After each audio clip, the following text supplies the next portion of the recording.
Icewind Dale, home to the most hardened of frontiersmen, pioneers, and nomads.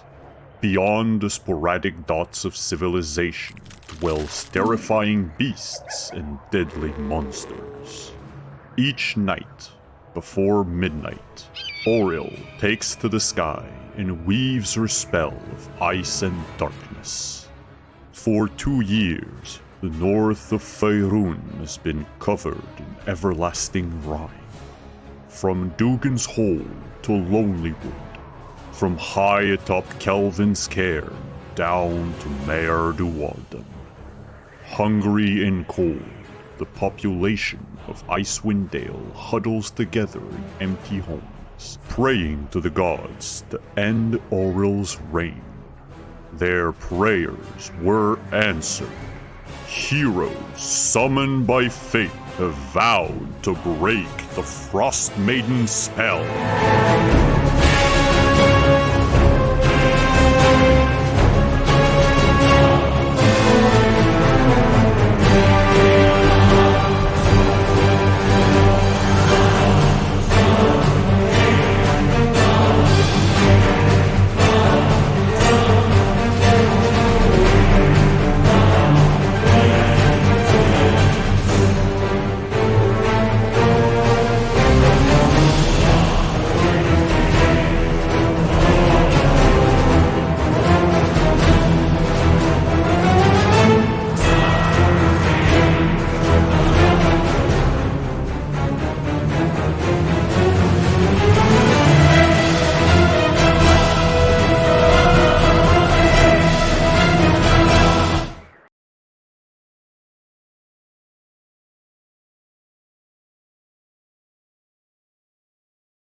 I was almost muted. Hello, everyone. It's been some time.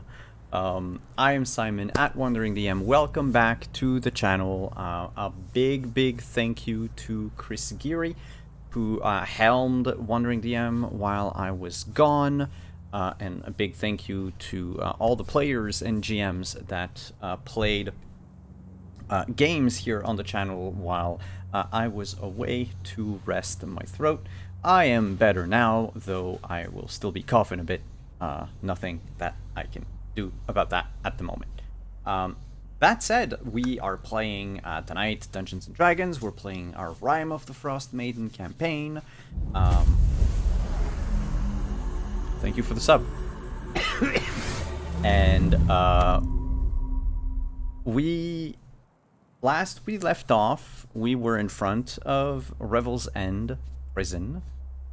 The group was about to enter, but before we go back into our story, let's just go around the table, introduce our cast of characters for tonight, beginning with our local priest and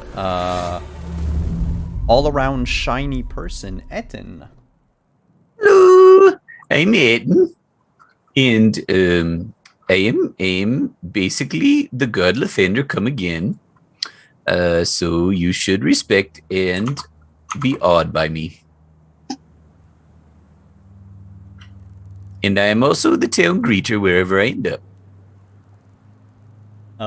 Up next, we have our light as air monk, our floaty ninja, Alice.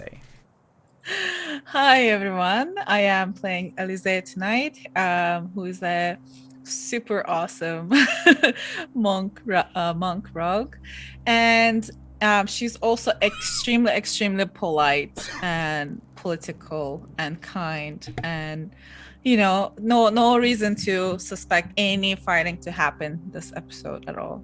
We're just gonna talk. Maybe you will. Maybe that's all I have prepped for tonight. Or maybe the group's ranger and all-around scary bird person has other plans in mind. Resident bad boy. Oh, I like that. Hi, Ragnar. How are you? Trademark edgelord because I hate chaos. Ragnar is the ranger, and he's led them here, and now he is totally not going to lead them to burn the docks because we don't want to burn the docks down and, have a cool, fun distraction like, heist scenario. We want to talk to them like people and not like murder blood bags. Missing still tonight is Halifine, our werebear monk who disappeared during a blizzard in-game a few days before. And as we start our adventure tonight, we will just flash back a bit to where we left a couple of weeks ago with Sarkia, sitting on the snow, spying through the eyes of her familiar, now turned into a bird. She mentioned, and just to refresh everyone's memory, the prison of Revel's End is built like as part of this sort of giant, jagged piece of stone that juts out of the ground and almost like oversees the cliff that leads onto the sea of moving ice. And you saw that the prison itself was shaped like a star, like a six-pointed star, oddly enough, with two courtyards. And then everything else was covered. There's a giant spire in the middle that goes about 300 feet above ground, the last level of which had light coming out of one of the windows. And Sarkia, we'll begin with this scene of the bird just circling the prison and Sarkia muttering what she sees. And then she says, there's a... I think there's light there. Wait, hold on, let me check. And you just hear on the wind a plonk. And see in the distance a bird falling down and dissipating as Sarkia loses consciousness and will be out for the count for tonight. Ooh.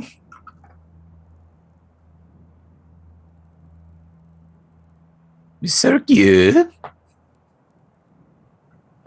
If we were in a cartoon, she'd have little birds flying in a circle above her head. Those are not normal birds. She is, she's concussed, but not necessarily at risk of dying.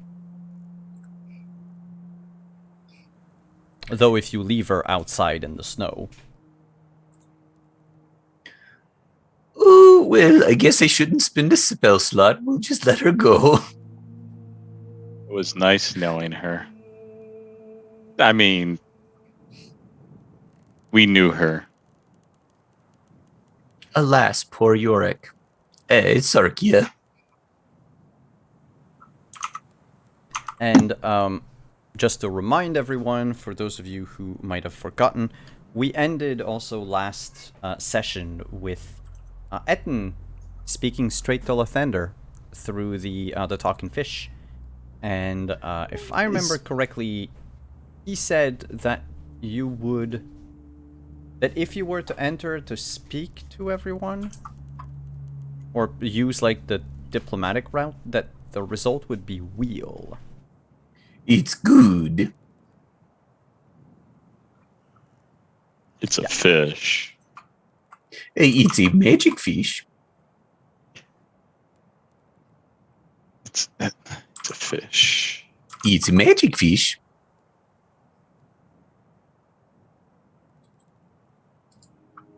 I need to fish for the second time.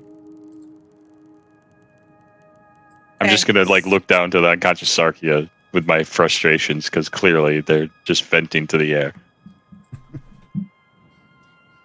What happened to Sarkia, Etin?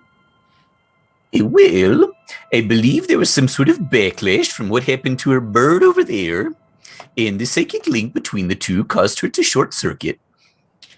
How long do you think she'll be like this? Can you do something? Wake her up? Well, somewhere between an hour and 16 days.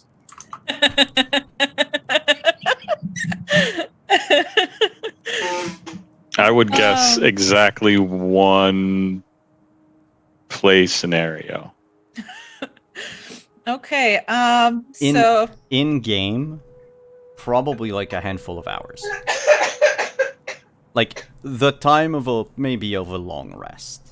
she also has a bad cough, I hear. Yeah. is Yes, that's from the cold. that- oh. That's the Okay. dragon in her backpack. He's just down underneath. He's underneath her, trying to cough to get air to breathe. Oh, well, Okay. Well, we should try to stash her somewhere safe and warm, maybe.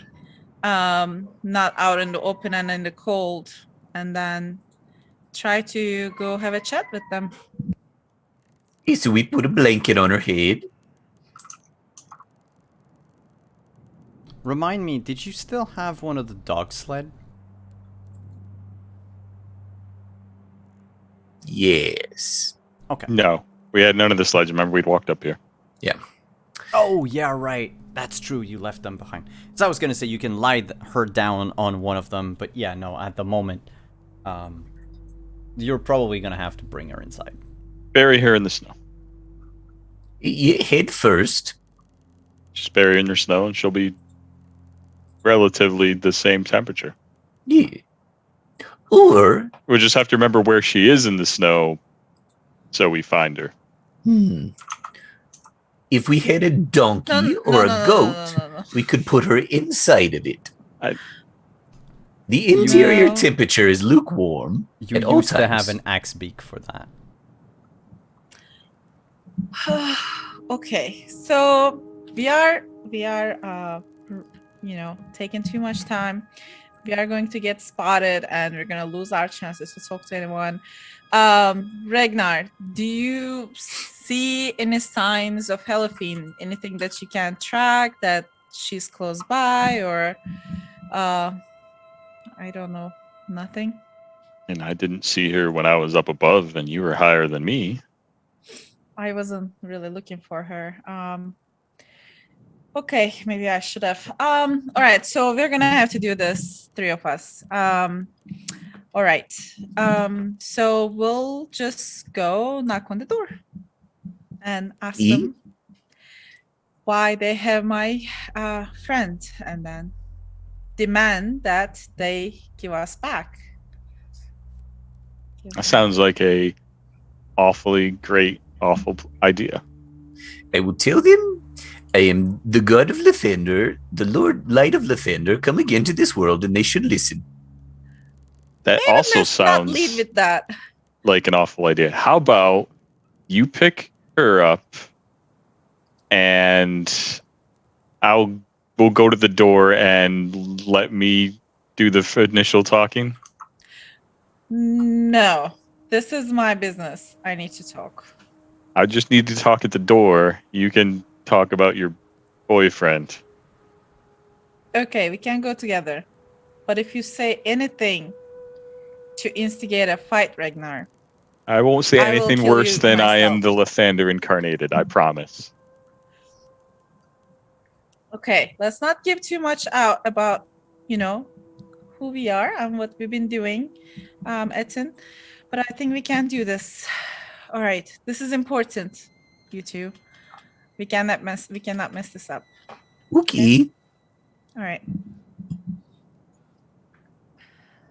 And if things go south, then you just watch out for yourself and try to get Sarkia out to safety. Okay. Like for the winter?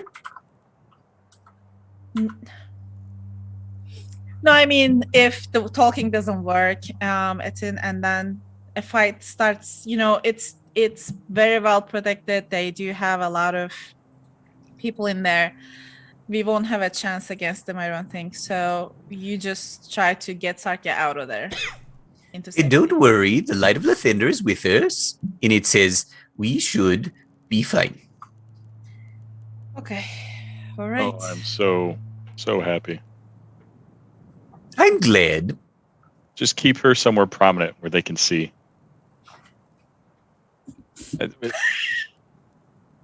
Just throw her over your shoulder. After much debate, the group decides to, or finally approaches the prison of Revel's End. And you notice the main door. You know, this giant iron door was slightly ajar. And as you approach closer, someone pushes it open with difficulty. And out come three people, roughly human height, dressed in warm winter clothing. The only thing that you can see basically are like their eyes and eyebrows. Everything else is covered in furs. All three of them are armed and armored, though the armor is a little harder to see through the coat, but you notice like around their thighs you see the like scales of a scale mail, and all three of them have a sword, or actually two swords by their sides, a long and a short one, and two of them are holding onto heavy crossbows. The third one, who is basically at the front of this little trio of guards, raises a hand as you approach and shouts out, "You've come a long way, travelers, but I'm afraid that this is probably not the place you think it is." No. We don't.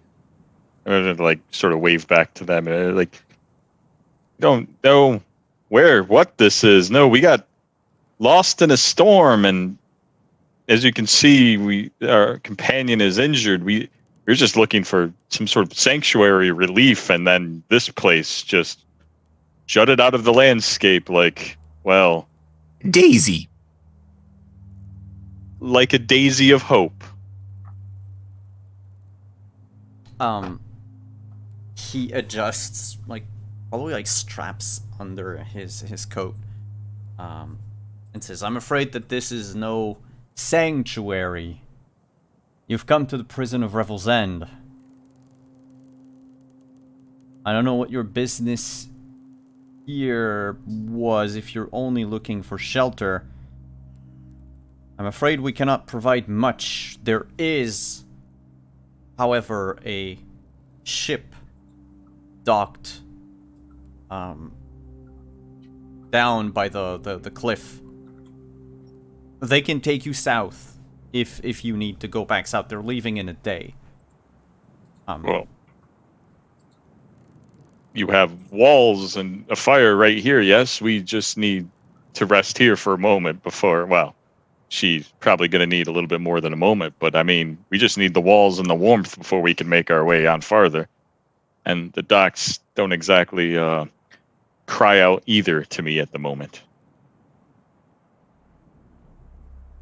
The two others shift, like, from one foot to the other, a little uncomfortable. And the one in front takes a step forward. Doesn't look any more threatening than he was before, but his suspicion is quite evident. And he says, "And what business would a group of 4 people have this far north?" There is nothing around here. Well, as far as we knew, there was nothing around here. There was a cabin a number of miles back. And then that storm, I mean, you clearly would have caught up into that storm and swept across most of the area here. But there was the cabin that we were caught up into trying to hold up in as we were making our way around here. And What my dear companion is trying to say, he led us stray in the snow. He keeps talking about how he can track and he knows his way around the woods and the snow and the north. I'm not from here. I'm all the way from, down south. And it's crazy that I listened to him to search into this, finding the information and the books and the what we were believed to we were asked to believe. So for a couple gold pieces we were going to get, we are in search of this and that, and I don't even know where we are, sir, to be honest. If I knew he was this inadequate in providing direction and guiding us, I wouldn't even have left. But now we are, and you see my dear friend is injured and we don't even know what's wrong with her. We really do appreciate the offer for the boat, we do, but if you could just please at least stay the night here. He looks to the two other that flank him and raises a hand again. You see, like, he's trying to hold up a finger inside his mittens. Just one moment. I'll go get the warden. Thank you. Ooh. And this one moment goes on for several minutes. I didn't know that you got us lost. Well, greedy me leading you astray. It was very rude of you. Oh, I wanted to take advantage of you Southerners. Oh, I'm not a southerner.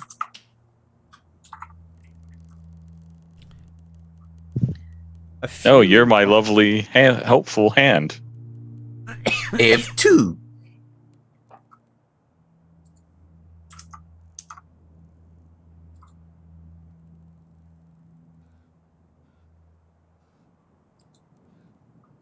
It takes a few minutes.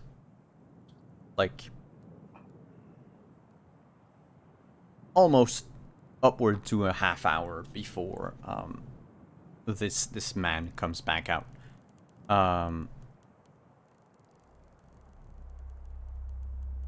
With a woman who's, while she's wearing a heavy, like, fur cloak, she's not dressed to stay outside for long. A black-haired young human, probably, you think maybe late 20s. She's wearing a white, sort of a white robe over a black dress. Though she's not wearing much in the way of like winter clothing or armor for that matter or anything, you notice that she has around her belt a sort of a holster for wands. She's got two of them tucked away in there. And this Merg told me that you were seeking shelter. I'm Warden Marthanis. I would welcome you here, but here is, well, nowhere. This is a place where some of the worst evildoers of the Sword Coast come to spend their time in in quiet contemplation of what they've done. Ah! It's a right shithole, that's what it is. She just says with a thick dwarven accent.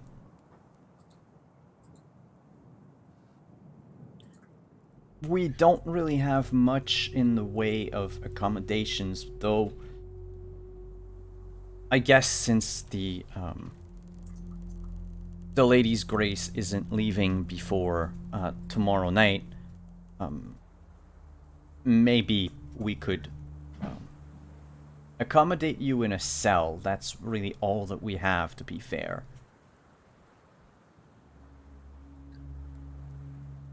And even the guards' room isn't as good as the cells themselves.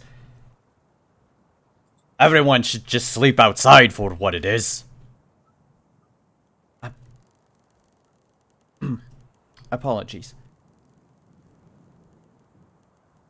If you would like to follow me, I can show you where we can spend the night.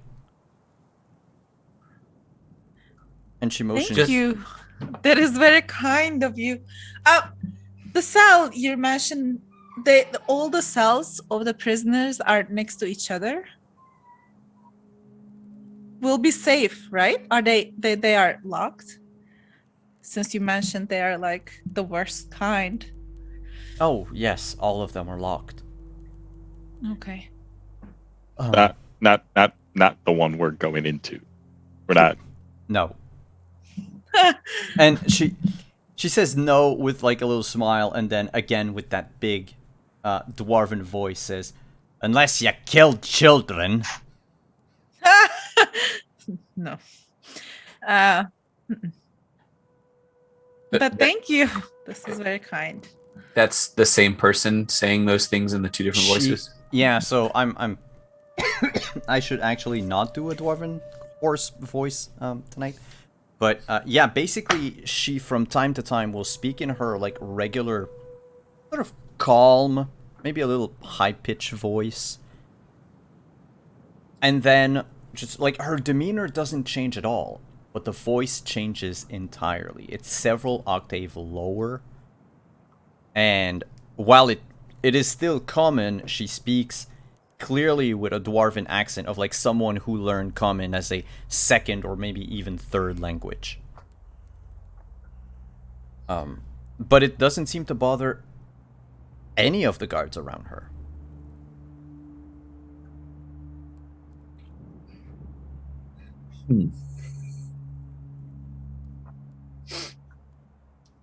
Okay.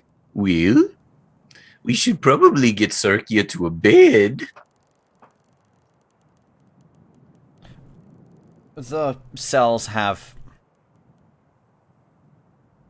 Well, she turns to like the two guards with the crossbows and says, "Would you mind fetching our visitors some bedding?" Thank you. Lovely, thank you. Like, they leave. Oh boy, we get to sleep in a prison. I've never slept in a prison. Me neither. This place looks kind of amazing. It's different. Do you mind if we can we tour? There's not much to tour, I'm afraid, but yes, I can give you a tour of the prison if you want. Of course, this is such an exciting job you have here. I'm afraid our friend isn't going to be awake for a while, probably. Not until she warms and hopefully feels better. Well, you are free to dine with me if you want. Oh, Sure. I love that.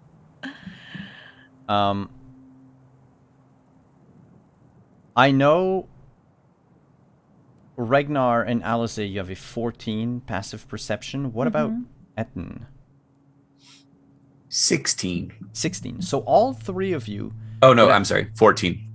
Well, still, all three of you would notice that hooked on one of her wands is this little charm, you know, like it's the size of a cell phone charm. So like a thin, silvery chain. And the charm at the end of that chain is a silver harp with a crescent moon in back of it. Ragnar recognize you would recognize the symbol right away. The others, now you're gonna need to refresh my memory a bit. Do the rest of the party know that Ragnar is a harper? Have they ever seen your... Yeah, that's it. They've never seen your symbol. So, for the other two... Except for the dice bag. Yeah, well... it's the same... It's the same Metas. charm... Yeah. It's the same charm that we saw on the dice bag IRL. But if you want, both Etten and Alize, you can make a history check. DC 10... If you succeed, you will know exactly what this symbol is. Yes, for Alize? A new, I rolled a 4. Okay. So Alize, you recognize the symbol as the symbol of the Harpers. You've seen them in You've seen them in and around Candlekeep. You know that a few hundred years ago, well, I should say 150-ish years ago, the headmaster of Candlekeep was a harper himself.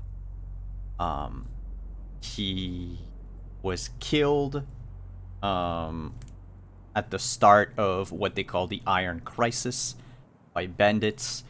So the harper always had like this sort of free pass in Candlekeep. As far as their reputation around the world, the harpers are like do-gooders. They meddle in everyone's affairs, oftentimes for the betterment of the population, but they've also done some questionable things to get to their ends. The harpers like to say that they are for the balance of the world. When things go into one extreme, they will right these wrongs. It's just... It's hit or miss. It depends for what. You know, if a tyrant rises to power, the harpers are gonna put a stop to him. But, you know, if an angel decides to come down to Faerun and spread miracles around, the harpers are liable to kill it. Or, like, banish it. Because it's too much good. So, they're often do-gooders, but, like, they have, like, this shady side of what they do as well. So she has the emblem of the harpers. And you would also know, Alize, with your check, that the Harpers are a secret organization. You know about them just like we know about the KGB in our world. But, like, we wouldn't know the inner workings or who is part of it or not. So it's rare that a member of the Harpers will openly display their allegiance. And Like the quick little... question. Oh, go Sorry, ahead. the little charm wouldn't be open display. Is that more like a Masonic ring? Like it's just subtle? Exactly. Or... Okay. Yeah, it's the Ragnar's type not of wearing thing that... anything. Nope. No, and even that's meta knowledge. But like even when you met your contact in Brinchander, the woman that operated the stables, I don't remember her name at the moment, but Beldora, she didn't display the harp and the moon either.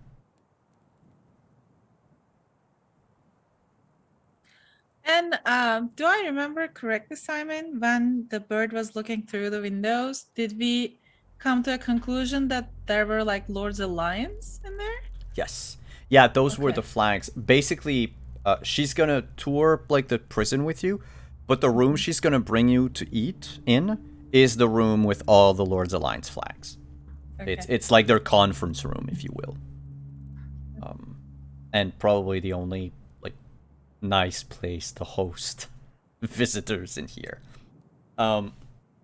So one thing that you will remark immediately the moment you set foot in the prison, as you pass the threshold, the temperature rises drastically.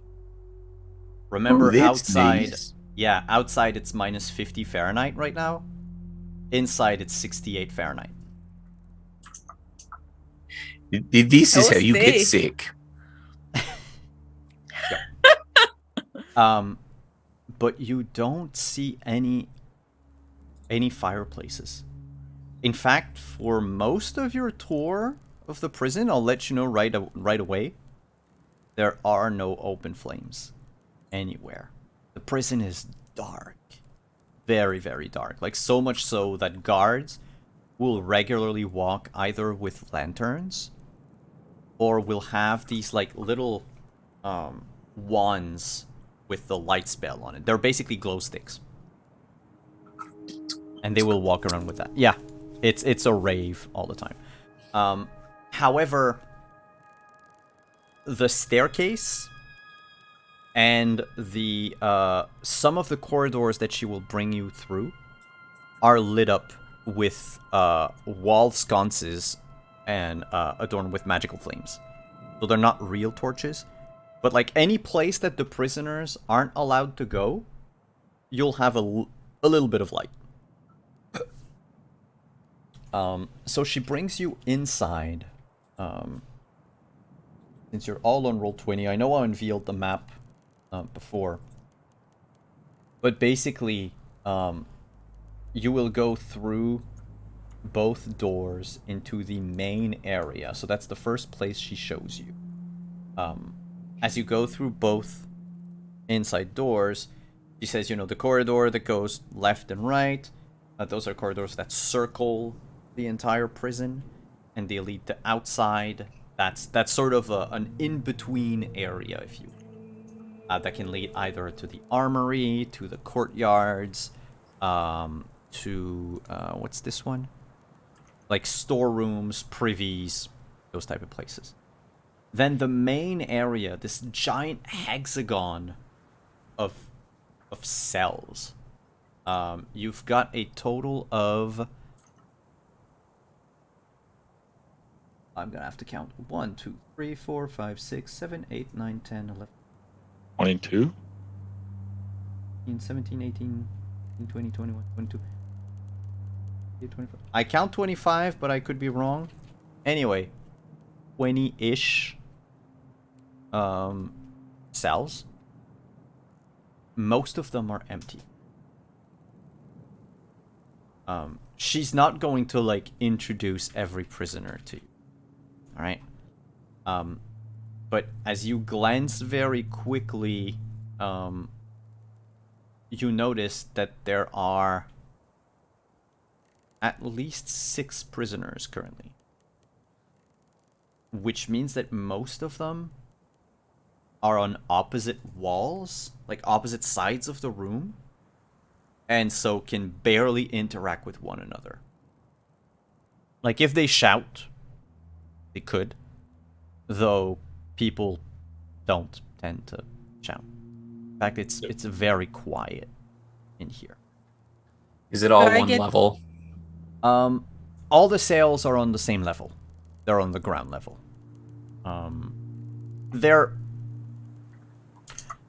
Etten might not have visited other prisons before, but as far as, like, jail cells are concerned, they're fairly big. Like, we're talking, like, 20 to 30 foot aside. For the most part, though, they're bare. Completely bare. Like, the beds are just, like, piles of hay and furs and bed sheets. And that's it. Since the place is dry and warm, like, they're not going to die of, like, some disease that they catch because of, like, humidity or water or, like, mold or anything like that.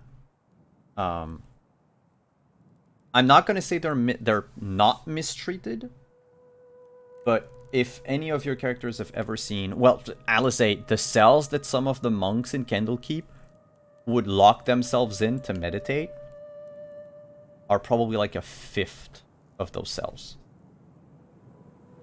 Like, you had people back home who would willingly stay in places that are worse than this. And this is what we call, or what in the D&D call, the world we would call like a maximum security prison.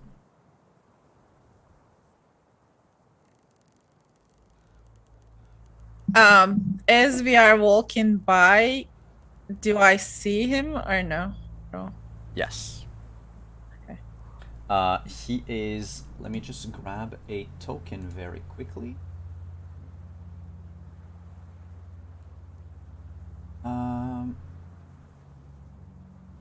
Let's go with the have on top. He is here. Little blue-haired person.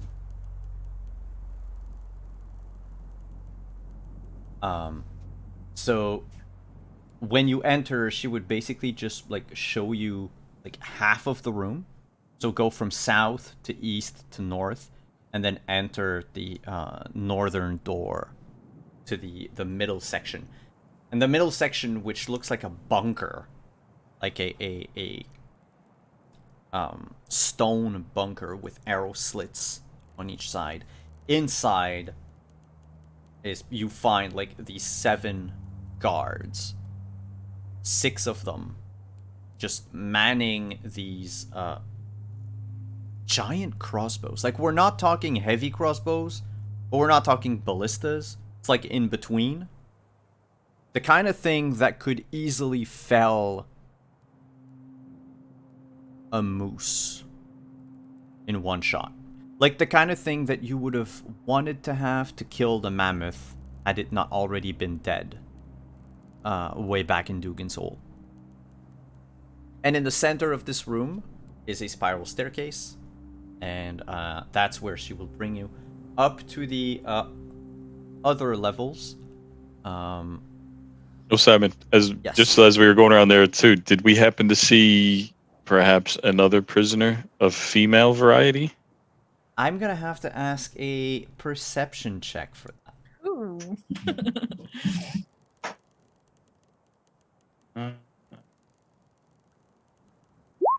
Clicked. Whoa. Going now. I would be very particularly looking for her. Yes. All right. I'm gonna use my self-insert anime character for Beldora.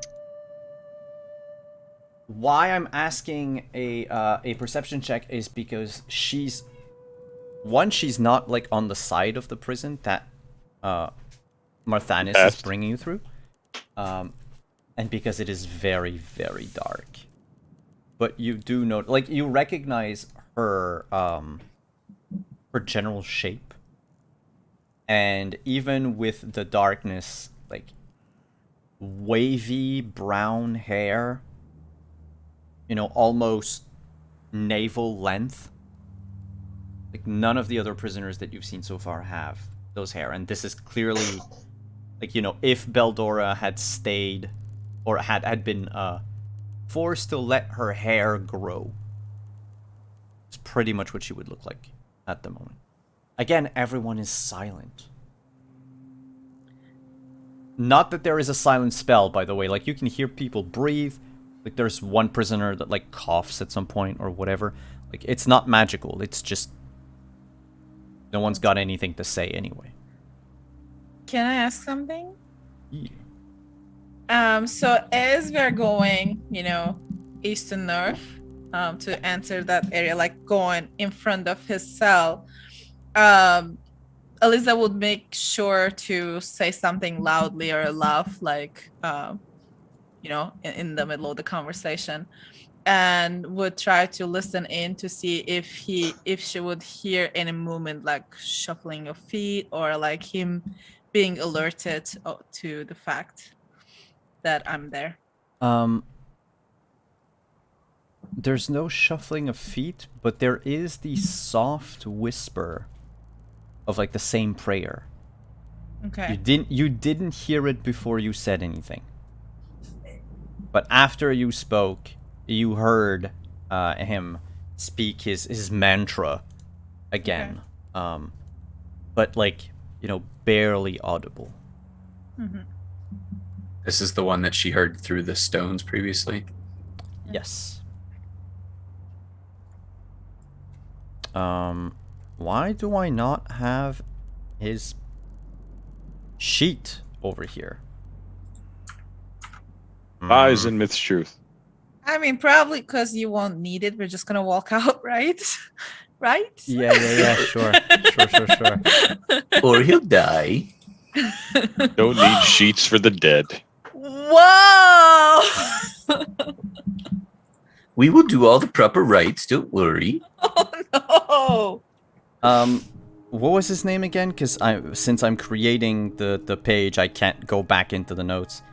It's Im something. Nilin. Hold on. Wow. Yeah. Forgot. Rinil. True love. Rinil. I got him. Rinil. Rinil. All right. Yeah, he's. I on call Legend him Bay. That's why. Here, I'll put that in parentheses so I know. Real in quotation marks, Bay. Yeah. I don't know what he's called. I just know the sound he makes when I kiss him.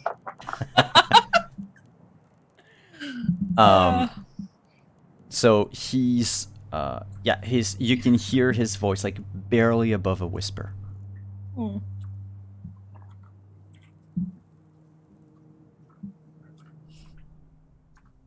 She brings you up the stairs to a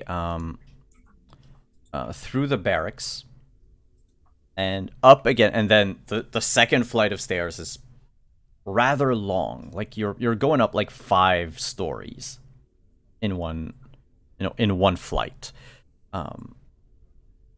But then that's where you see from the inside the council room, the hall of absolution, the place with the the long table, the flags, the banners, I should say, like along all the walls, the Lord's Alliance symbol and everything. And that's where Warden Marthanis will say, well, this is the nicest room that we have, actually. So while the guards are setting up your accommodation for the night, you are free to stay here. I would ask that you do not wander around the prison by yourselves. We are not accustomed visitors. Since legally no one is supposed to come visit, the guards can do pretty much whatever they want. So I can try to stop them, but I'm not as fast as a crossbow bolt. Just be mindful of that. Of course. Thank you. This is really cozy here. Quite warm too. How do you do that? I didn't even see a lot of fire around. No, that was when when Revel's End was created. As much as these people deserve to be kept away from civilization, none of them deserve to die of exposure to the elements. And also, many of them here, let's face it, they're like noble children or people with political ties, which means that they, if not here, it would probably be kept on house arrest in a manor somewhere. So to them, this place is hell. I think it's quite cozy. I try my best. I am so curious. I mean, it's not a ton of them, right? And you're so far out of in the middle of nowhere. This is very, very, very well built place. For only a handful of prisoners. What have they done? What's their? Depends on Why who are you're they here? talking about. I mean, anyone. Like we were just passing by. I saw, I think, two. As we were passing by. Yes, that would be number 237 and number 454. Hey, they don't have names. They have names, but when they're brought in, they keep track of the prisoners through numbers as they take them in and out. I can see where that would be very efficient. It's also because that way, if any of the prisoners have a common background or past associations, I should say, they're less likely to know who is what, or who is who, I should say. We That's fair. we had a it's 24 cells. There you go, 24 cells. We had more last year, but many of them were released a little before the whole eternal cold situation started. They Lucky were them. Yes, well, lucky them. Many of them were released to Ironmaster, where they're going to work in the Dementium mines for a couple of years. Lucky them. See, right now the two that we have that you saw, Prisoner 237 and 454. Prisoner 237 tried to bring the entire region to ruin. Ooh, that seems bad.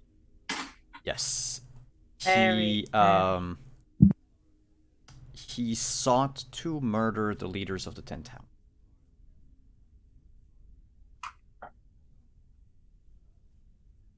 Oh, that's bad. Yes. Oh, sorry. No, it is bad. The only reason why he's here and not swinging from a noose is because he is well connected. The son of somebody. You could say that, yes. And the How many prisoners do you have right now? 6. We're operating at a quarter of our capacity at the moment. Which, with the whole situation, the Eternal Night and all that, is rather reassuring. I don't think we would be able to handle a full capacity prison with whatever is happening around. A lot of the more recent prisoners also were, I think, subject to whatever curse has taken hold on the land. Oh. You were saying the other prisoner. What did he do? Oh, 454. He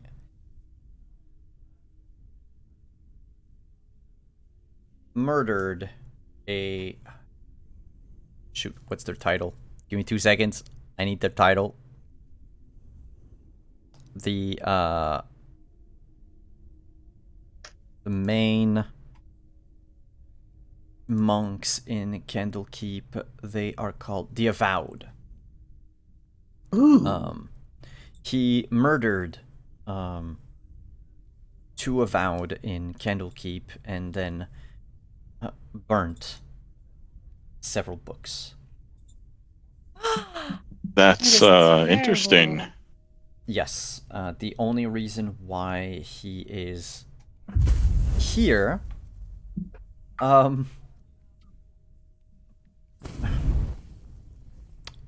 the monks of Candlekeep have certain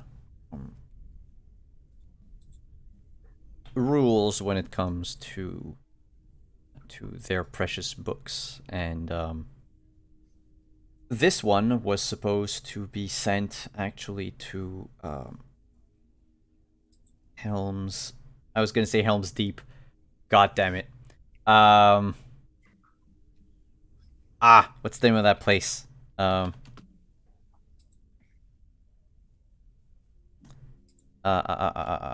It's the watch place.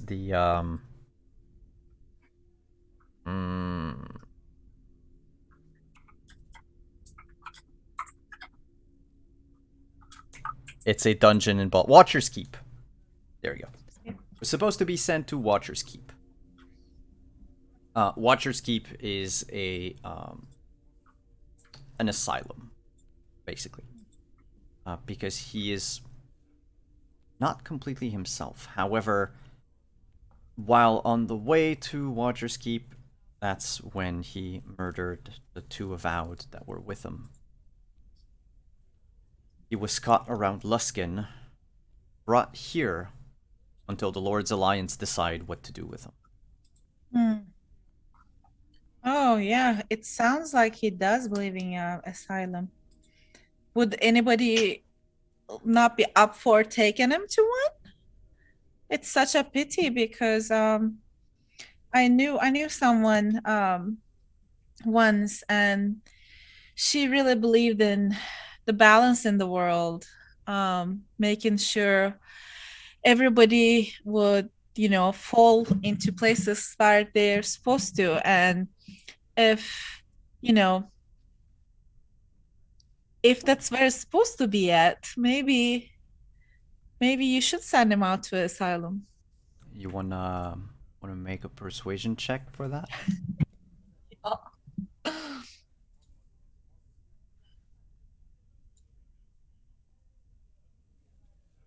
No whammies, no whammies, no whammies.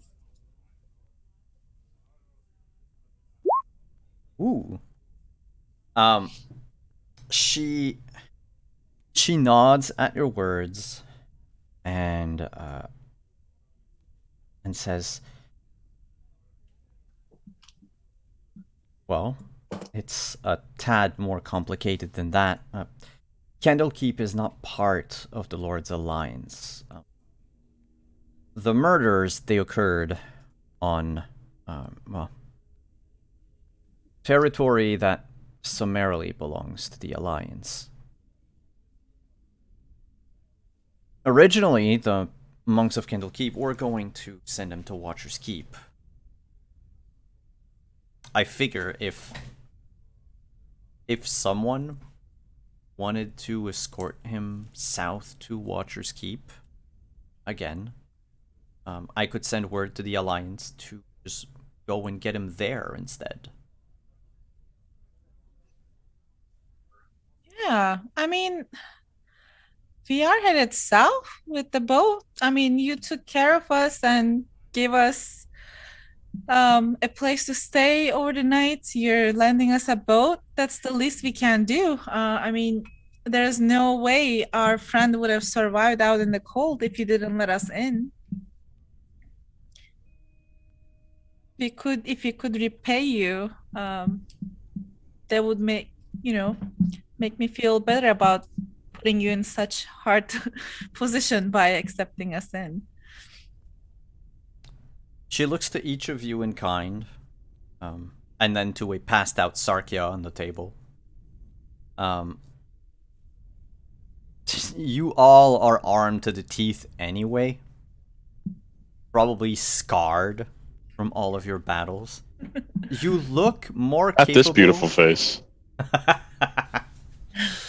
You look more capable than, the two avowed that were escorting him in the first place. So, she carefully weighs the pros and cons in her mind and replies, let me get back to you on that tomorrow. Of course. Anything I- we can do. I can understand the desire to help, and I'm very grateful for it. But just want to make sure that you really want to, and it's not just because you feel like you have to because of the situation here. I would say sleep on it. And if such is still the case tomorrow, then I can release him in your custody. I Course. assume one of you is a member of the Lord's Alliance, or at least a... I am a member of the highest Lord's Alliance. Oh, who is that? Yes. Lathander. Oh, a priest of the Morning Lord. Well then, that settles it. Yes, there would be no problem, provided you, sir, would agree to sign the transfer papers. Wait, Him? Well, it's I it's keep a telling you, I'm very trustworthy. She turns to you, Ragnar, and says, "It's either a representative of either the Lord's authorities, a divine authority, Yeah, or I know. I'm an familiar. approved It's- bounty hunter." No, I understand. Yes, he's very trustworthy. He's always talking to his God. Yes, I am. And sometimes he talks through me, and I have a Okay. giant fish with which I slay Sign the evildoers. papers. A giant fish. Oh, yes. He's also very humorous. Yeah, okay. Thank you. So yeah, he'll sign the papers then. All right. Well, I will go downstairs and see to it that food is prepared. I hope you're okay with root vegetable stew. That's all we have. That sounds Might I fun. offer some fish to season it with? She waves a hand, and there's like this translucent white, like, ghostly glove that just picks the fish from a distance.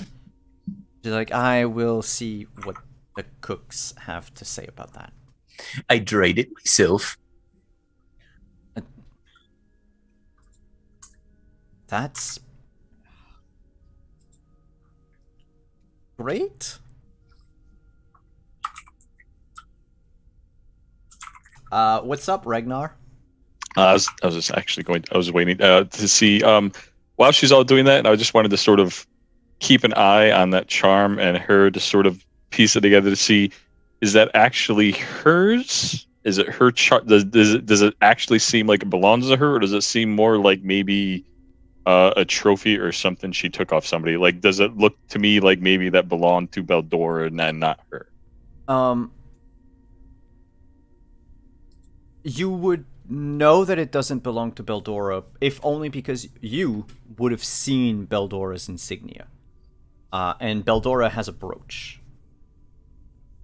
A clasp that she wears normally inside her garment. However, the way she, that Marthanis has been talking to you, and oh, shite, I forgot something. Just imagine that at some point in the conversation, she switches to like the burly dwarf voice thing, and she says mean things about the prison. I'm sorry. It completely. You got the voice stuff going on. It's all right. Yeah. The way she talks, the way she holds herself, you're fairly certain that she's like a novice harper. Like, barely initiated. She probably doesn't even know that you shouldn't flash the insignia everywhere. Then again, if she's in charge of a prison, In the who's middle gonna- of nowhere. yeah, who's going to tell on her anyway? Who's going to put her life in danger? Okay. Well, then, Um, as she goes to leave the room, then sort of a few little bit away from everyone else, I would just sort of catch her arm and be like, as you're getting some food, and I'll just whisper a little slightly, it would be lovely if we got a little bit of evening entertainment to go along with our meal, perhaps some music. And then I would just lightly tap her harp. Oh, Be like, something we could both talk about in private. definitely. I would love to have a fellow musician entertain me privately. Then it's a date. And then I'll step back lightly and let her walk off down the stairs. You notice her confusion is probably due to the fact that you're maybe the only one, like, you've just reminded her of how to do her job, and you're probably the first person to do that in months. She leaves the three of you up here. By the way, you haven't seen, ever since you climbed up the tower, you haven't seen any guards. So you are left by yourselves in this large room with like this long table, a few windows, like one of which is the one where Sarkia knocked her head against. Nice table, banners, the red and gold of the Lord's Alliance. Is there anything that you would like to do before she comes back? I just give a big kiss to Etten. Oh my. I thought we were here for your love. Yes, No, and you were able to, you're gonna make this all happen. You're I am. double murderer, love. I'm sure he can explain, or I'm sure you've killed more people. Stop judging, okay? I didn't realize it was a contest. It's so close. Please don't mess this up. We should just go to sleep right now before anything bad can happen. I think they might be suspicious if we fall asleep at the table here. Yes, plus Sarkia is taking up most of the sleeping space, and she has made it very clear she does not like cuddle pies. But she won't know.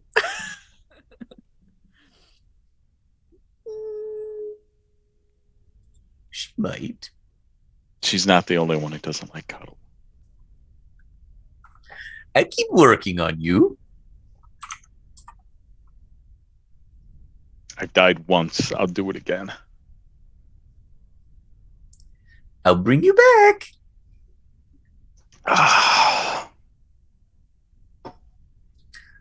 Is there any, like, they didn't try to take our weapons, they didn't do, Nope. Like, there's no... So the way the prison is set up, with the amount of guards that you've seen so far, there's at least 10 of them, right? If you wanted to leave, you'd have to go through, like, that bunker again. Those giant crossbows would make short work of you. They're not afraid. Would they? Would they? I mean, look. People don't break into prisons for a reason. That's Because there's nothing to steal. Yes, there is in this one though. But yeah, they're not afraid of 4 people. That, well, 3 conscious people that just got lost in the 3.5. snow. But also, the fact that they're not afraid means that they probably have more than what you just saw as means of protection.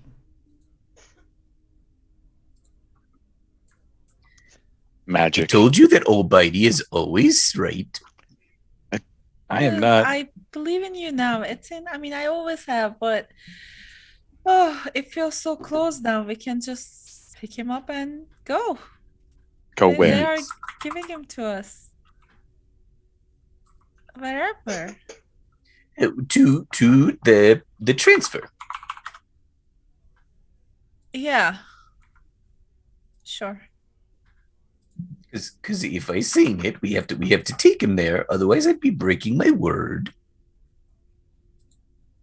Definitely. Because he killed two avowed. And it's bad. and apparently is not all there. There's more to it. We'll talk to him. He's a very kind soul, and he did everything he had just to protect me. I know all about doing whatever you need to do, so yes. Don't need to tell me about it.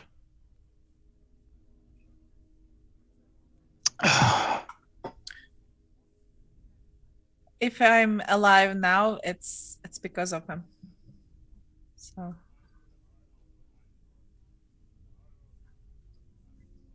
Well, if Alize say he's good, then I believe he's good. thank you, Oh. Ethan. I believe at least we'll have to put him on a ship and go south. Yep. We know where we start. Okay. And yes. No, I was just gonna say, does Sarkia look any better, or She's better. Snoring. Yeah, I was gonna say probably snoring. She went from passed out to just asleep. okay? But the fact that you haven't left her outside, probably good. She would have lived if we covered with snow. Trust me, I'm a survivalist who leads people astray out in the wilds. Bad So what- navigator. Just saying, there was a little pop thing that popped up that said Ragnar remembers this.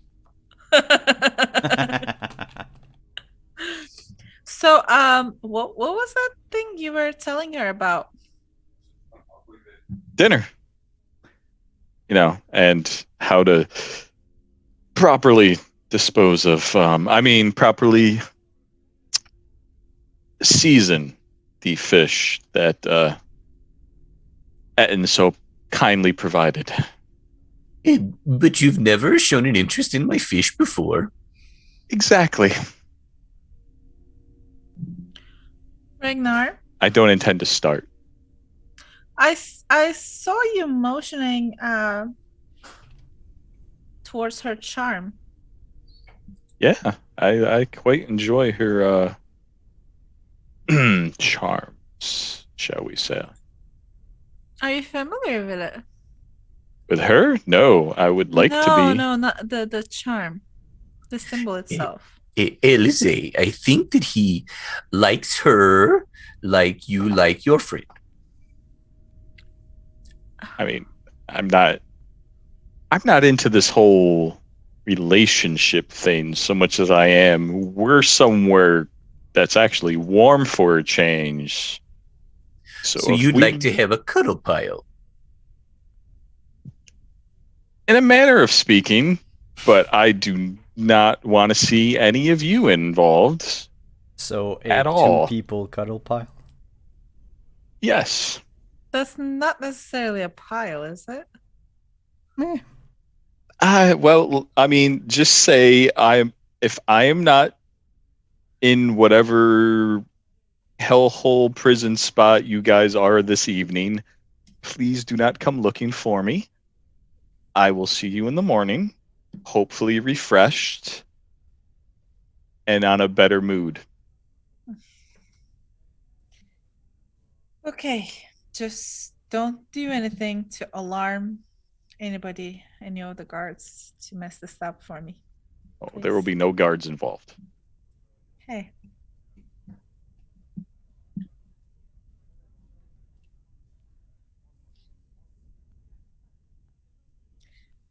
We are still alone, right? Yes, I was gonna say let me know when you want her to come back. Basically, you have the room to yourselves. There are, I forgot to mention, so aside from the staircase that goes down, there are 2 doors leaving this room. You know where they go because of all the scouting that you did before, so you know one of them leads straight into Marthanis's quarters, and the other one goes to that room with like cabinets and bookcases. Okay. And so there's the only entrance to those are through the staircase. Like they will have to pass through our room. Yeah, exactly. The staircase leads into your room, and Okay. if you look on Roll20, I don't know if you see where I'm pinging. It's like at the bottom of the map. Mhm. So your room is on the left side. It basically takes up half of the tower. Okay. So the moment you climb up the stairs, like you have this door that you open, leads you into this like conference room. And then from the conference room you have those 2 doors, one to the north, one to the south. That leads to Marthanis's room and that like clerical office, I guess we can call it that. Okay, so I'll ask Ragnar to keep watch by the stairs and let me know if anybody's coming. And I want to just snoop a little bit. But very low risk. I don't want to risk anything like getting caught. So, trying to do it very carefully. Well, I can tell you that the door that leads to her room is locked, and the one that leads to the other room is also locked. Okay. And if I open it, they'll know. Okay. One thing that you notice is the door that leads to her room is locked, but it doesn't have a key. And you doubt that it's barred from the other side because short of teleportation, like how could she go back in? So there's probably something that opens it. Okay. Whereas the other one, the one that leads to the office, that one has like it's locked, but you see that there's a keyhole like right under Okay. the handle. So I try to figure out if it's, I mean, I don't know if it's magical or not, but I'll try to look for like any mechanisms around to see if it's a mechanical thing, or otherwise I'm just going to assume it's just magical. You can make an investigation check.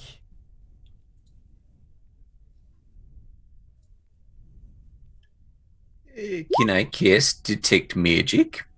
Yes, you can. I will do so. So, with Alize's check and Etin, do you do it as a ritual? If we have time, I would prefer to, yes. Okay. So, yes, the door is magically locked. Okay. That said, with Detect Magic, you can also sense magic on the other side of the door. And you notice that there is one magical aura on the other side. And it is an aura of enchantment. Nothing in the other room then? And nothing in our room? Nothing. Well, the torches in your room are all magical because it's, the magical continual flame torches. Nothing in your room, and enchantment. And nothing in the room to the south. There's something in there.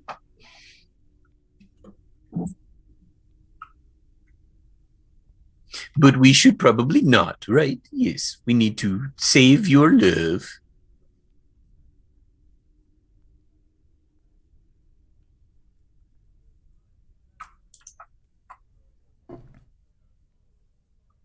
And Alize teleported away.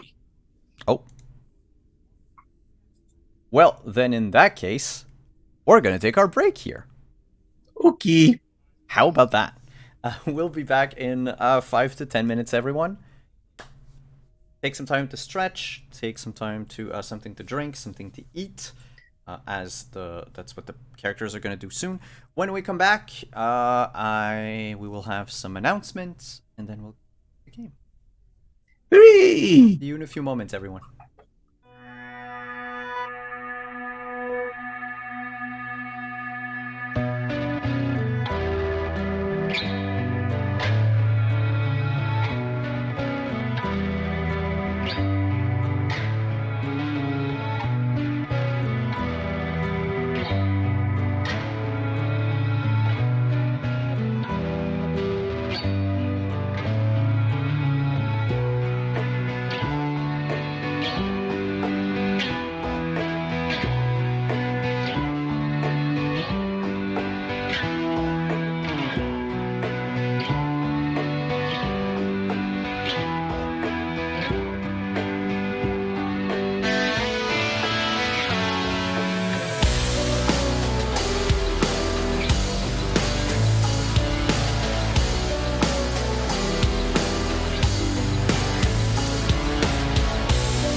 Icewind Dale, home to the most hardened of frontiersmen, pioneers, and nomads.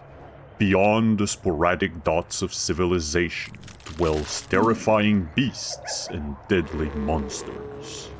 Each night, before midnight, Oril takes to the sky and weaves her spell of ice and darkness.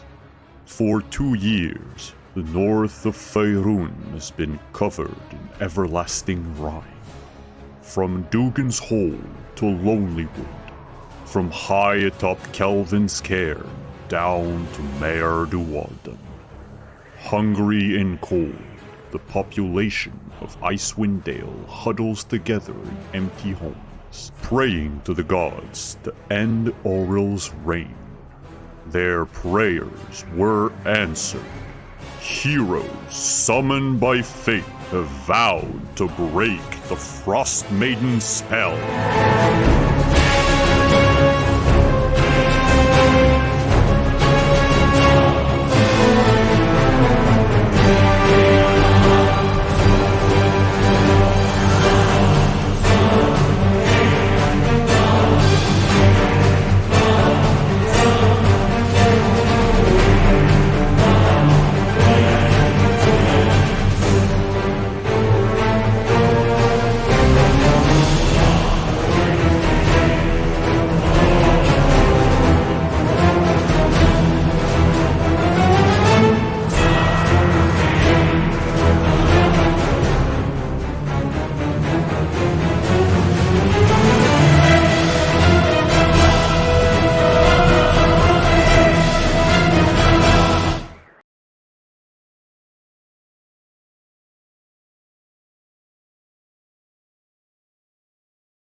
Hey, we are back, everyone. So, before we jump back into our meal with the Warden, because apparently this is what we're going to call this, I would like to just do a quick announcement. You've probably seen it in chat because I forgot to hide the automated messages, but I am proud to announce that I am now a DICE affiliate with Die Hard Dice.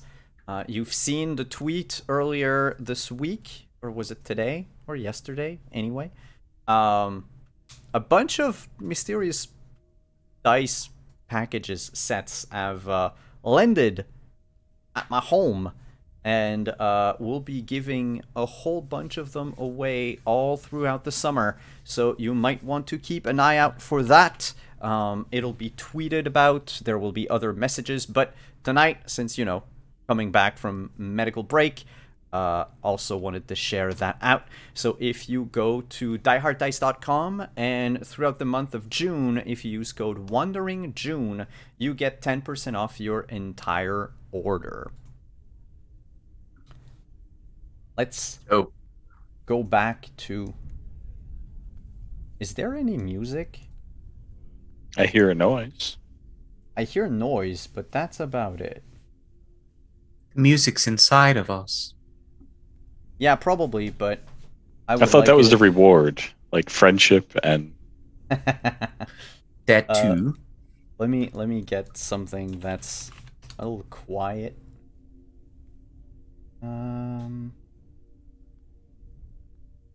Epic combat music. I don't think I'm gonna go for that.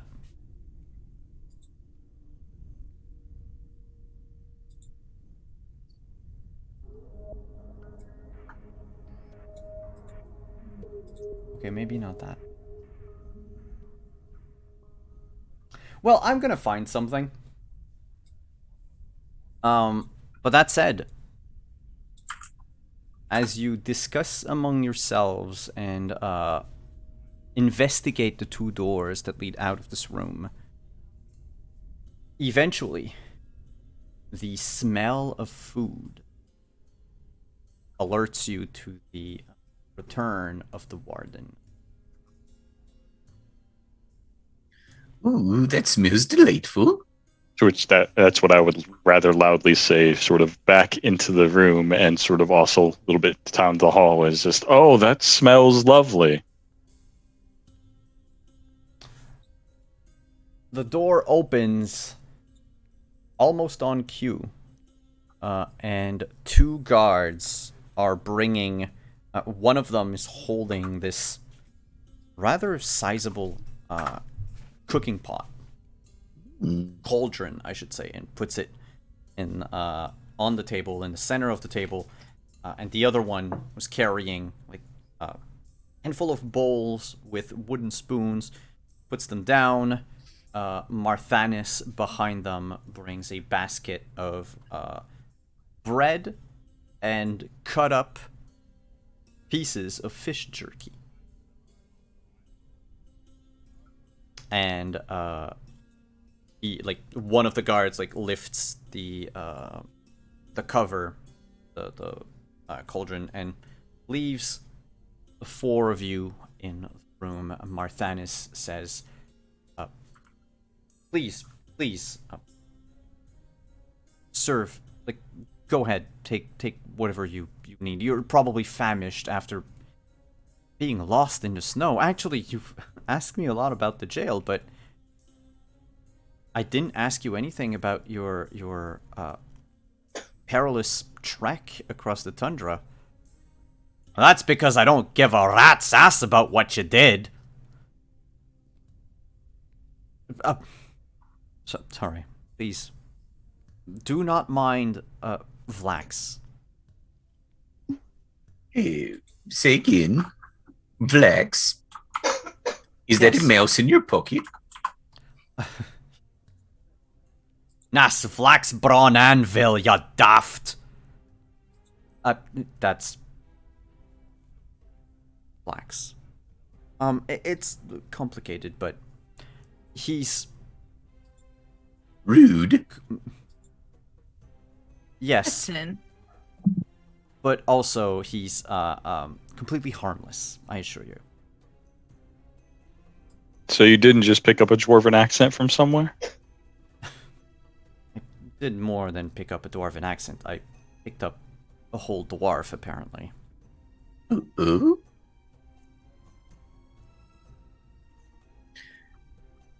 That's strange. It's... Yes. Something I would rather... Everyone is aware of it here, by the way. It's just complicated. Our friend Sarkia has a friend in her, too. Is that why she's passed out?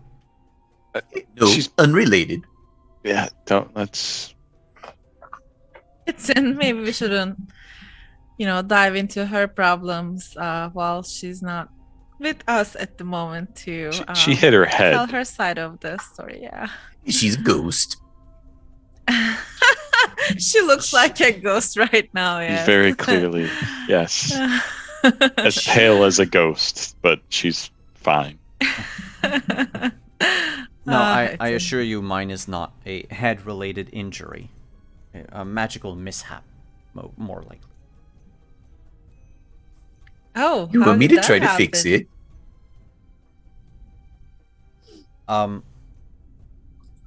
I guess. I mean, I've seen a priest of Morden before. Not a priest of... But you know what?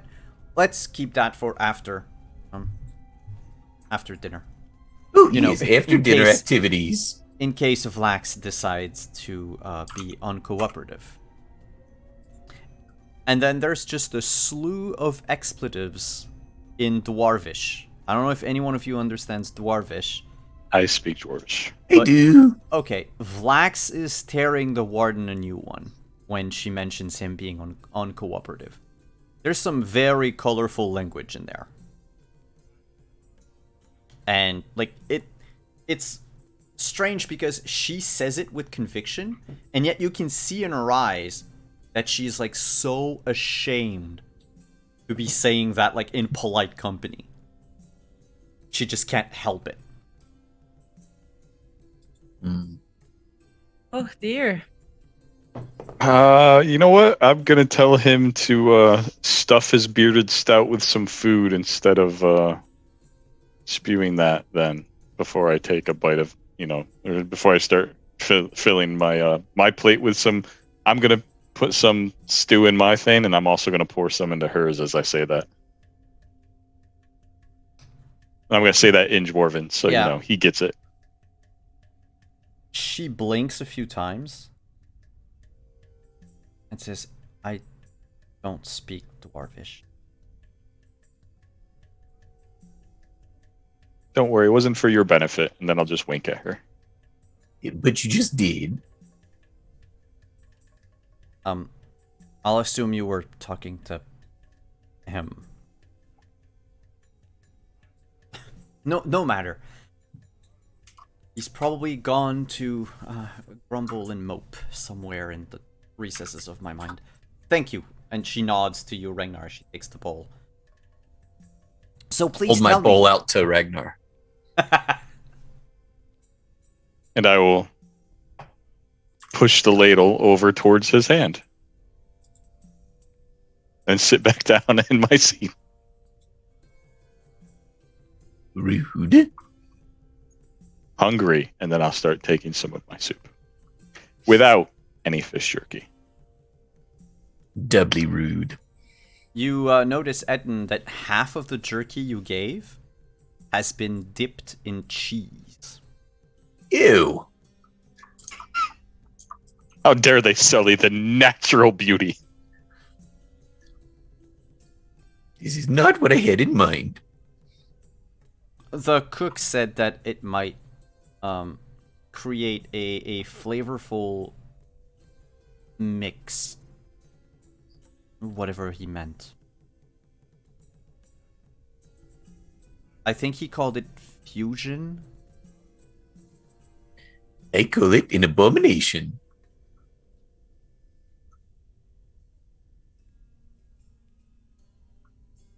So, don't eat it then, Sir Priest. By the way, I didn't get your names. Oh, how rude. Hello, I'm Etten.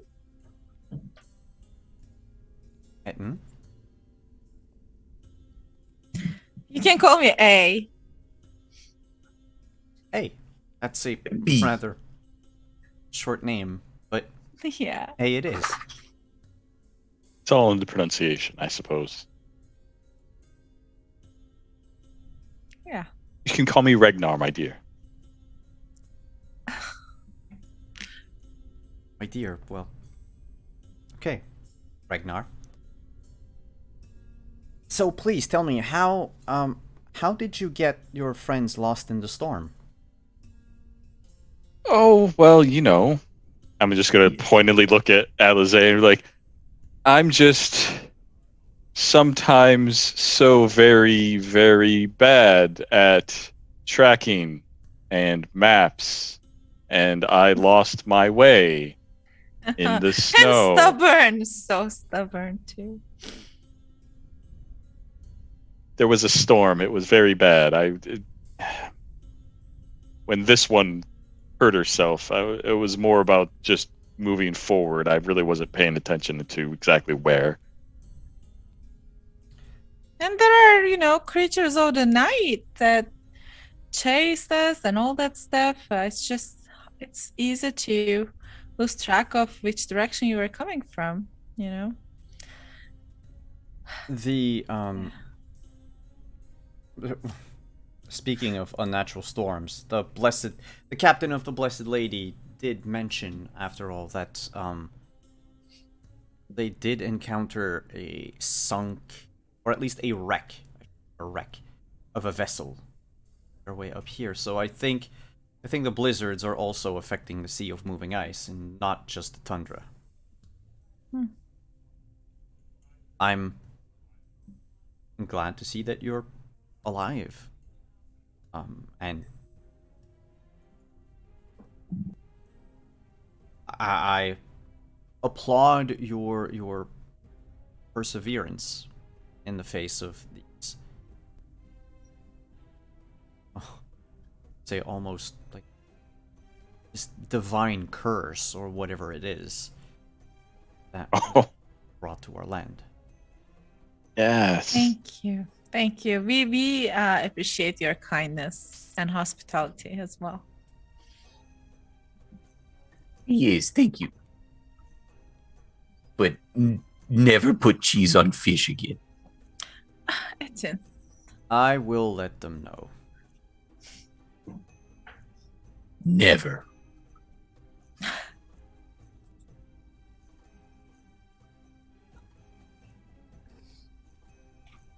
Yes, no, I'm just Very glad we made it here. particular about his fish. Yes. It's not, you know, we're not a I was gonna say roadside attraction. That's not what I'm looking for. A coaching inn. We're no Yes. coaching inn, but I mean, I truthfully thought we were heading south at some point in the storm. So by this point, I thought we would have been, I mean, all the way back to Tourmaline, or at least close, but obviously not. that's true. You mentioned a cabin a few miles away. Some distance away, yes. Hmm. On the edge of the cliffs. It was very secluded. It was the only shelter we had found, and as we had trekked up here. And I'll lean in sort of conspiratorially to her and be like, the Southerner, she wanted to be shown around, and it was not too far up from Tourmaline, so.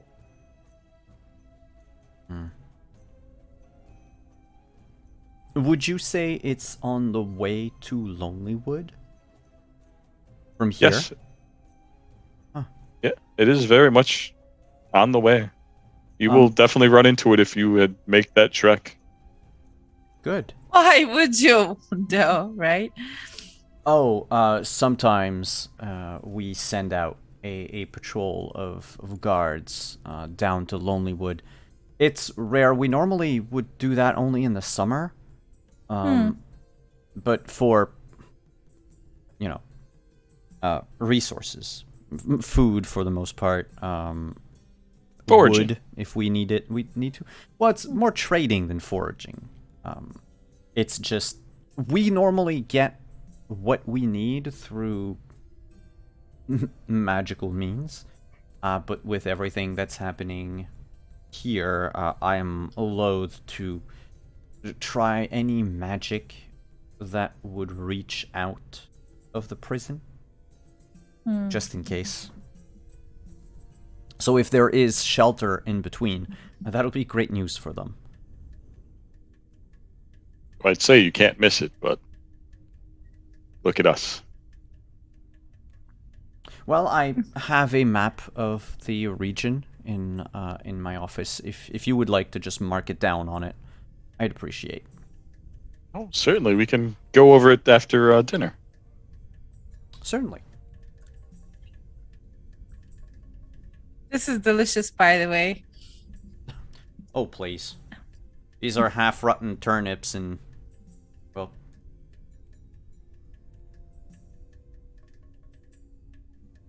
potatoes that have probably seen better days. But you know what? Well, Look, it's what we can offer. I'm so sorry. I shouldn't.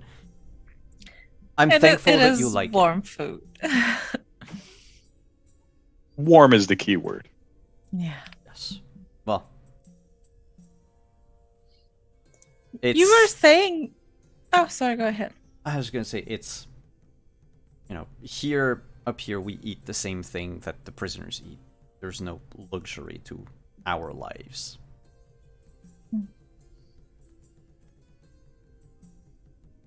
Mind you, tonight they'll get a ration of fish jerky.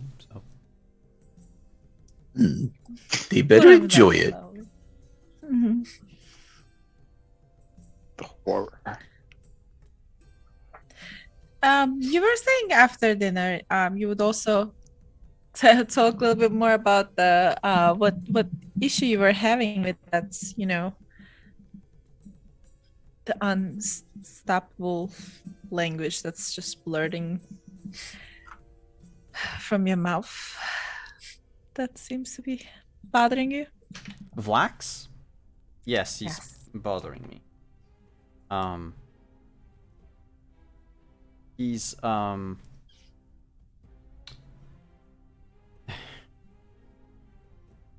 used to be an acquaintance of mine. And she pauses for a moment, like almost expecting Vlax to say something. But then as she notices that, nothing happens, she says, we encountered a rather nasty creature on our last adventure, before I was sent out here.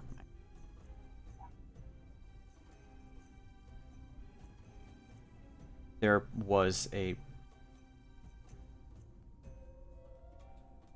don't know how to describe it, really. I cast a spell, something I've done countless times in my life, in a fight against a Tanaruk.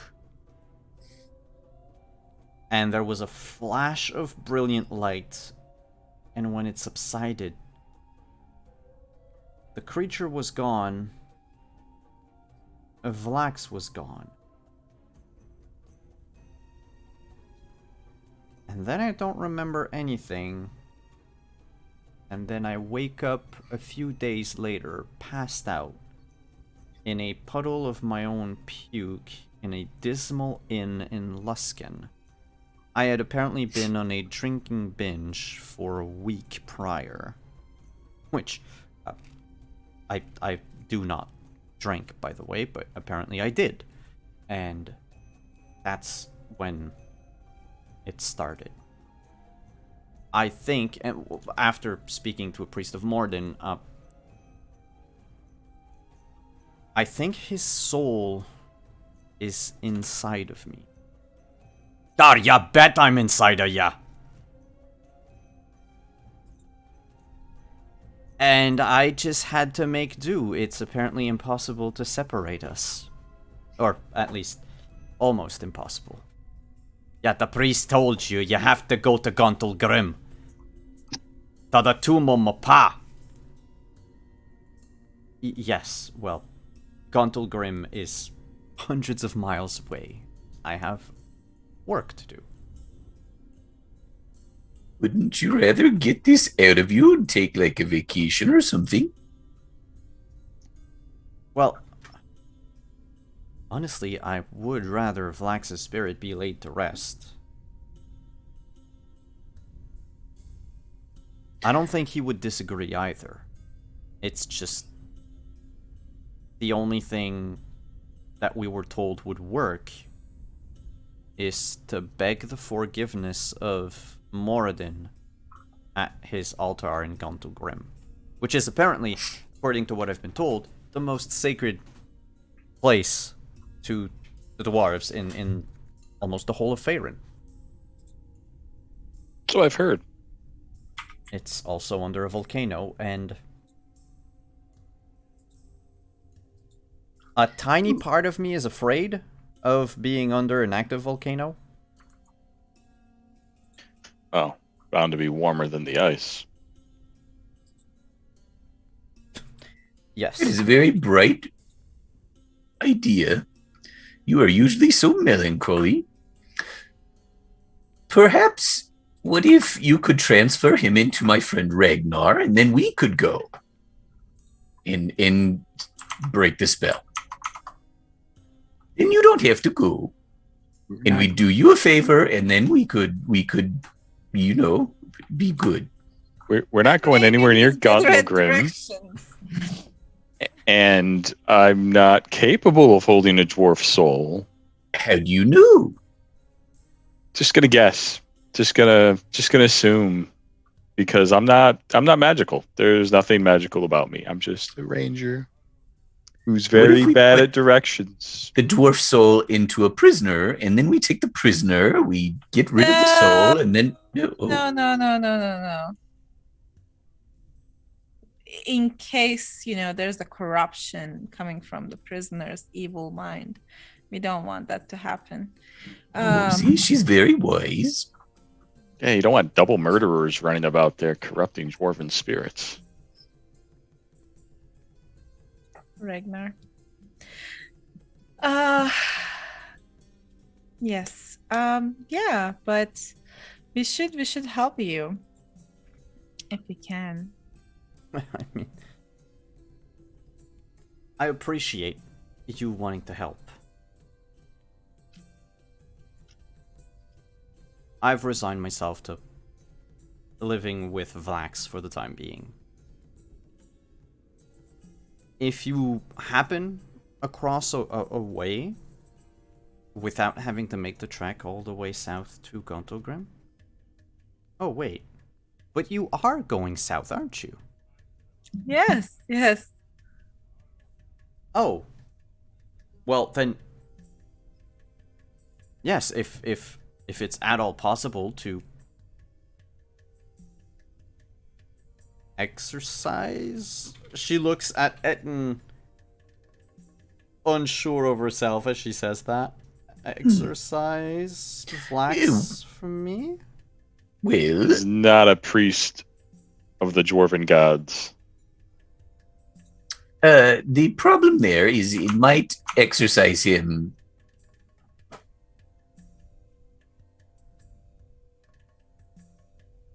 He would only go to where he belongs. It might just we.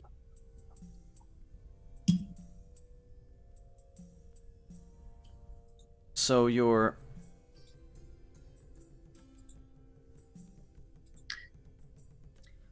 I do not believe that I have the spell capabilities to do the thing that you're asking. I am so sorry. Okay, I was just trying to... Okay. But you could. Like, it is something that priests do? Oh, yes, the limits of the Fender are unknown.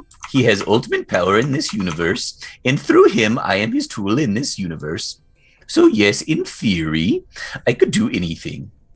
I beg to differ. Moradin could take your puny garden one-on-one any day. I saw Bite what your happened to the tongue, last dwarf. guy who said something similar to him. I might be able to burn the dwarf from you. Etten. Sorry. I'm There's just gonna casually ask Vlax in Dwarven, are you a harp player, Vlax? What kind of flimsy minstrel you think I am? I play the flute like every self-respecting dwarf. No business. Just checking, being with our kind host and all. Oh, you're wondering if I'm one of them harpers. Hey, yeah. Harper. I would... Yeah, well, I'm dead, so it doesn't matter anymore, but yeah, I was. What's it to ya? Were you two,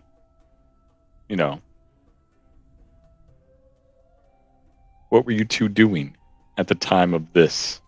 Oh, I thought you were asking something else. Fighting a Tanaruk. Was it official business? He goes on to explain very quickly that they, there was a... So, apparently there's a city down south called El Torel. And, He will tell the story in Dwarven, by the way. It takes about 10 minutes for him to relay everything, so during that time, Alize is probably going to wonder what's happening. Because even Marthanis becomes agitated. Like, the more Vlax remains in control, the more she adopts his mannerism. And he talks with his hands a lot. Hey.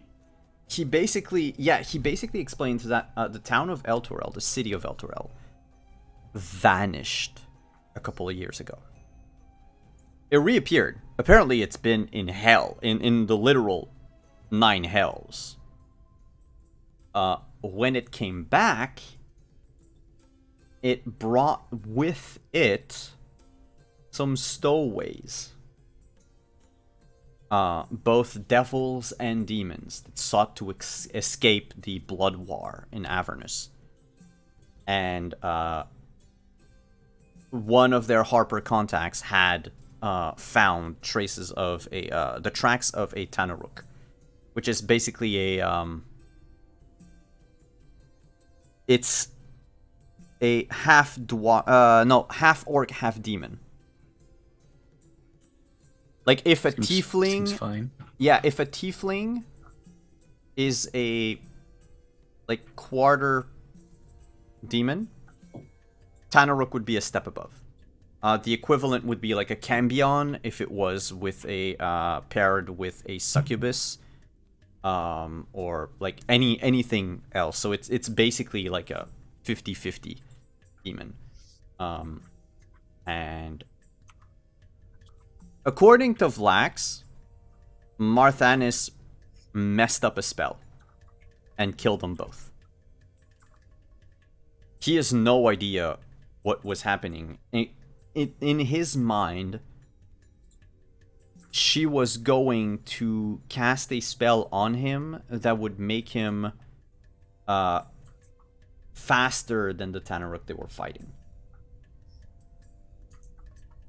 But then, brilliant flash of light. Next thing he knows, the Tanaruk is dead. She's nowhere to be seen. So he goes both celebrate and drown his sorrows by drinking. And then he sort of, like, understands after a while that he's in her. But when he looks at her, he sees himself. The hands he's been waving around are his.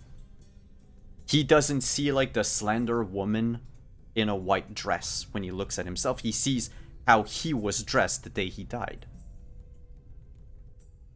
Like, armor and all, everything.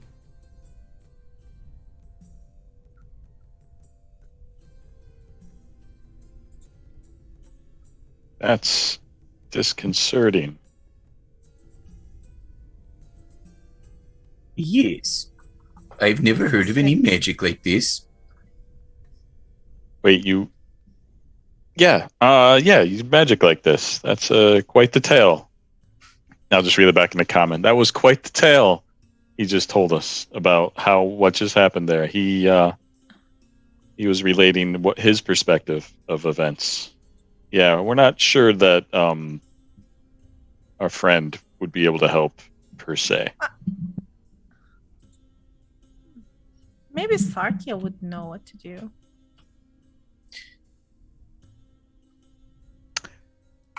Well, she wasn't. And I'll just look at her snoring. I mean, maybe she'll be better in the morning.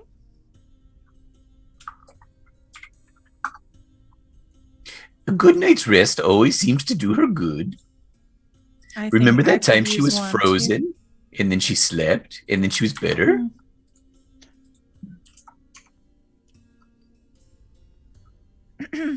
Yeah, sleeping is good for all of us. I could actually use some sleep too, myself. But do you think we should talk to the 454 you said? To make sure he's not going to cause any trouble for us if we take him with us? just to get an idea of, his behavior and psyche. I mean,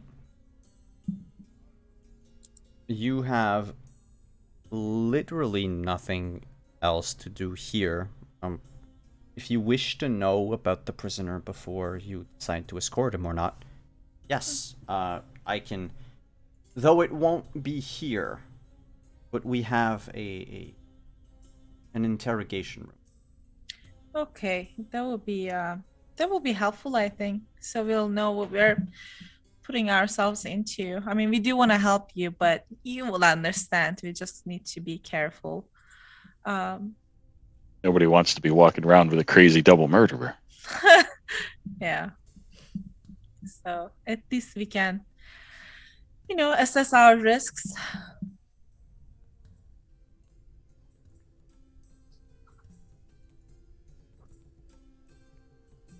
Certainly.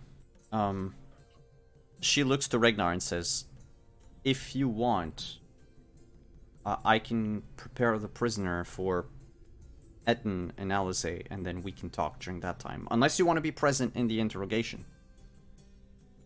Elthos looked at Alize and was like, you need me to help with the interrogation? I'm usually quite No, you persuasive. enjoy your time. I think we're good.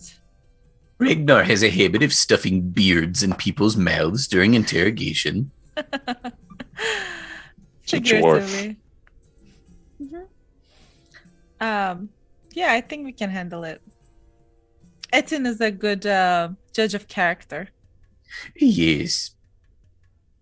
No one can lie to me. It's my honest face and spells.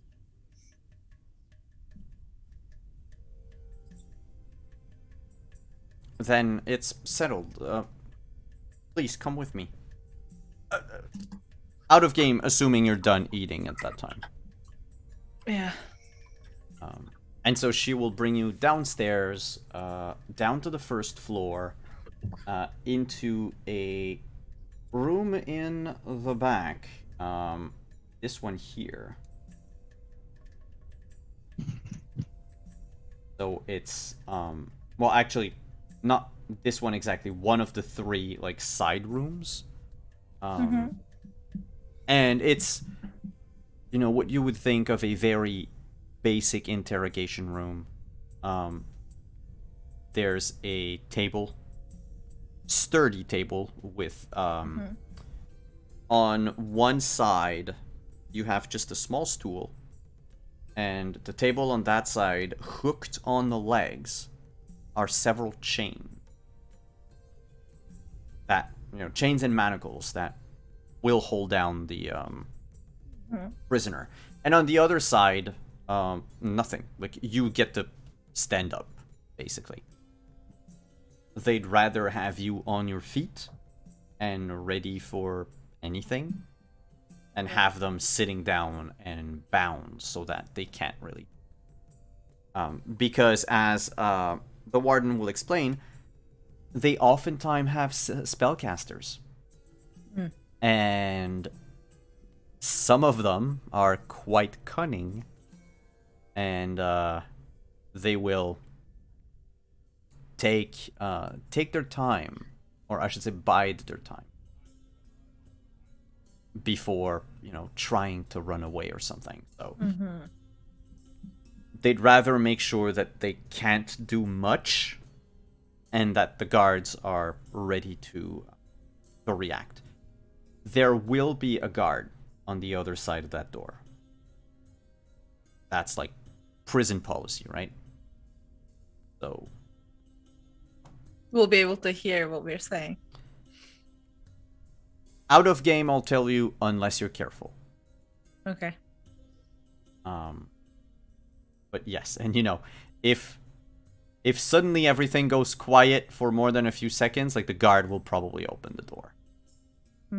So you're gonna have to be creative.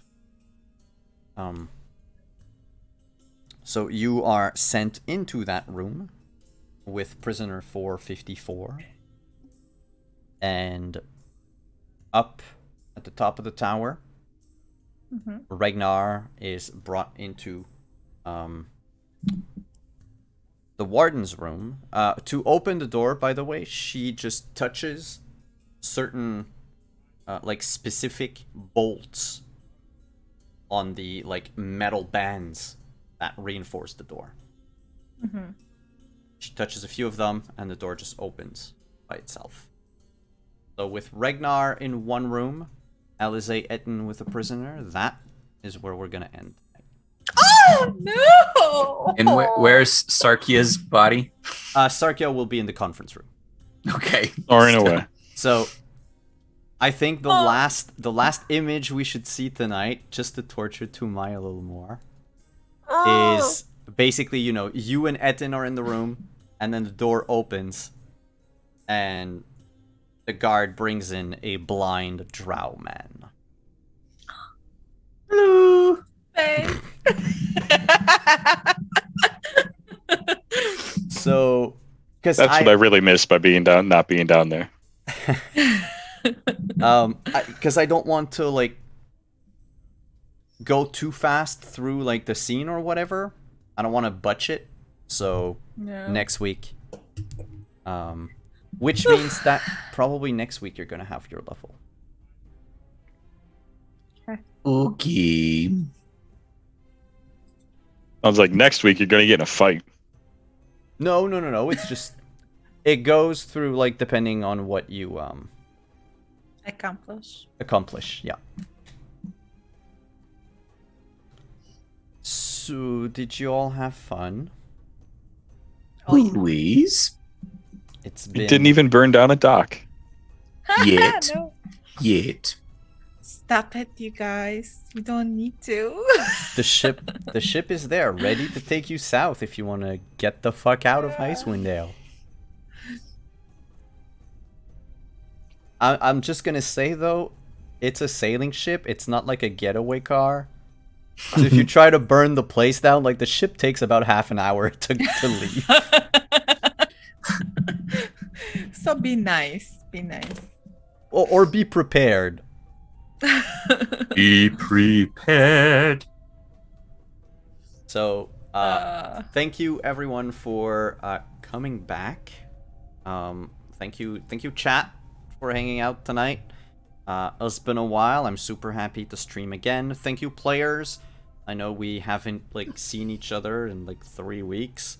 So I'm super happy to have you all back for some more D&D. Please, if you have anything that you want to shout out, any projects that you have going on, things that you would like people to be aware of, the floor is yours. Remember, you can post links in chat. We'll do same order as we did the intro, so we will start with Justice. Hello, everybody. Actually, I've got Fridays off right now, so we've got Tuesdays and Thursdays over on Bard and Barbarian. On Tuesdays, we have Dread Rising, which is a Outbreak Undead scenario, and on Thursdays we have Call of Cthulhu Down Darker Trails in the Old West. And this week we are finishing up season 1 of Iron Dust and Blood, which is the Call of Cthulhu. So the finale is on Thursday, and on Tuesday we are finishing our first arc of I wanted to say Walking Dead, not Walking Dead, Dread Rising, Outbreak Undead. And Wednesday, if you are vampire fans, Diana, who is generally on this, has a channel or the second episode of The Nightlife, which is a Vampire the Masquerade set in Miami over on the Paradox channel, or not Paradox. Follow her on social media and find it. D'Amico Diana. And you can find me as Stashmandu on all the socials. Awesome. Umai, where can we find you? Hi everyone, Chimai, and you can find me on Twitter now because Twitter accepts me back. And so yeah, and I might be playing in a VTM game soon, so we'll see. Fun. Yeah, excited. Is it the same VTM that had Same been canceled? people, pretty much, yes, but with a with people who can pretty much organize the schedule together. Finally, we're Okay. gonna be able to make it. Yeah. Well, that's awesome. So super psyched about that. And Justin.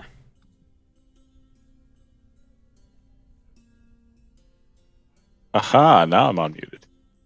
Yes, I am Justin, aka Pirate Jesus _ on the socials, as someone always reminds me because I forget that part. I am currently here and just out and about on the interwebs doing the things that people do, because why wouldn't you?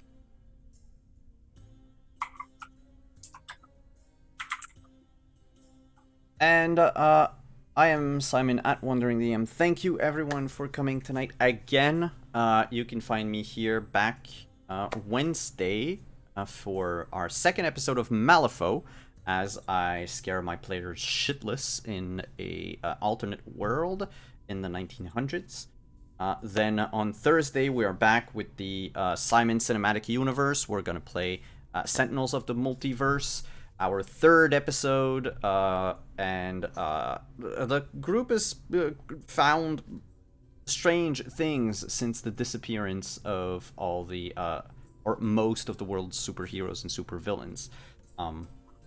So make sure to tune into that. If you've enjoyed Falcon and the Winter Soldier, that's kind of what we are going for, except on a larger scale.